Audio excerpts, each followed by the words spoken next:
রাশিয়ার সেনারা ইউক্রেনের আরেকটি গ্রাম দখল করেছেন বলে দাবি করেছে মস্কো। দেশটির পূর্ব দিকের দোনেস্ক অঞ্চলের দখল করা গ্রামটির নাম ভোজদোভিজেঙ্কা।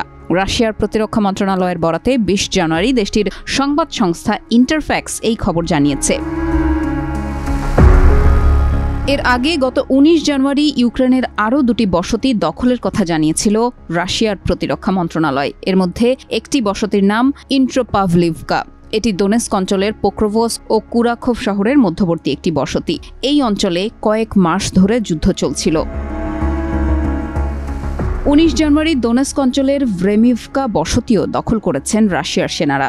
এটি ছোট ছোট কয়েকটি শহর নিয়ে গঠিত একটি গুচ্ছ বসতি। বার্তা সংস্থা রয়টার্স ইউক্রেনের নতুন গ্রাম ও বসতি দখলের রাশিয়ার দাবি আলাদাভাবে যাচাই করতে পারেনি।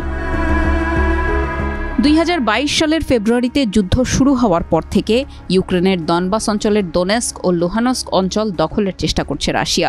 এখন পর্যন্ত তারা ইউক্রেনের প্রায় ২০% ভূখণ্ড দখল করেছে। এদিকে রাশিয়ার উৎক্ষেপণ করা ৪৩টি ড্রোন ভূপাতিত করার দাবি করেছে ইউক্রেন। ২০ জানুয়ারি ইউক্রেনের বিমান বাহিনী এই দাবি করেছে। তাদের দাবি ১৯ জানুয়ারি রাতে রাশিয়া ইউক্রেন লক্ষ্য করে ৬১টি ড্রোন উৎক্ষেপণ করে। এর মধ্যে ৪৩টি আকাশ প্রতিরক্ষা ব্যবস্থার মাধ্যমেই ভূপাতিত করা হয়েছে। এইসব ড্রোন হামলা বা ড্রোন ভূপাতিত করতে গিয়ে কোনো হতাহত হয়েছে কিনা তা তাৎক্ষণিকভাবে নিশ্চিত হওয়া যায়নি।